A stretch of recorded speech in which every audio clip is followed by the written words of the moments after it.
കൃത്യമായ ഇടവേളയിൽ നമ്മളിങ്ങനെ ഇടക്കിടക്ക് ഞെട്ടിച്ച് അവസാനം വരെ പിടിച്ചിരുത്തുന്ന അങ്ങനത്തെ ഒരു പടമായിരിക്കും എന്നുള്ളൊരു ഫീലാണ് എനിക്ക് കിട്ടുന്നത്.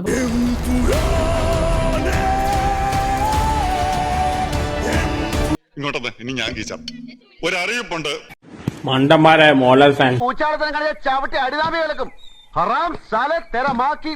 എമ്പുരാൻ ഓടിയാലുണ്ട് ഓടിയിലുണ്ട് നിനക്കല്ല എന്ത് ഉണ്ടേ കിട്ടണം. എന്താ രാമേന്ദ്ര പ്രശ്നം പറഞ്ഞാൽ ഭയങ്കര തമാശ. രാവിലെ 6 മണിക്ക് പടം കാണാൻ വേണ്ടി പോണു.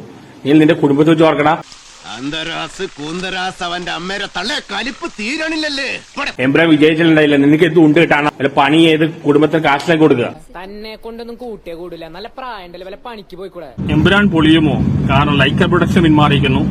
പൃഥ്വിരാജ് പ്രൊഡക്ഷൻ സിനിമയുടെ ഭാഗം ആവുന്നില്ല.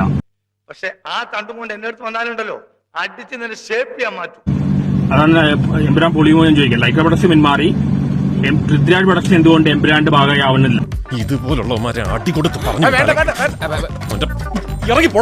എമ്പുരാൻ സാമ്പത്തികമായിട്ട് സക്സസ്ഫുൾ ആയിരിക്കും. പ്രീ ബിസിനസ്സും ഫസ്റ്റ് 3 ഡേ കളക്ഷനും കൊണ്ട്. പടം ആൾക്കാർക്ക് ഇഷ്ടപ്പെടുമെന്ന് അറിയില്ല. ഇയാൾക്ക് എന്താണ് വയ്യേ? പിന്നെ കേട്ടോ ശോഭ, കോമൺ സെൻസ് സീരിയലാത്തോണ്ട് എവിടെ പോയാലും ഇവൻ നോൺസെൻസ് മാത്രമേ സംസാരിക്കൂ. സാമ്പത്തികമായിട്ട് വിജയമായിരിക്കും. പക്ഷെ ആളുകൾക്ക് പടം ഇഷ്ടപ്പെടുമെന്ന് അറിയില്ല. നീ ഇത്രല്ലേ കണ്ടുള്ളൂ, അങ്ങോട്ട് നോക്കിയേ. അങ്ങനെ നമ്മുടെ ലാലേട്ടന്റെ എമ്പുരാൻ ഇറങ്ങാൻ പോവാൻ മാർച്ച് 27 ഇയാൾ എന്തൊക്കെയാണോ ഈ പറയുന്നത്? രാവിലെ 6 മണിക്ക് എമ്പുരാൻ സൂപ്പർ ഹിറ്റ് ആയിരിക്കും. സൂപ്പർ പടമായിരിക്കും. എടാ എൽദോ,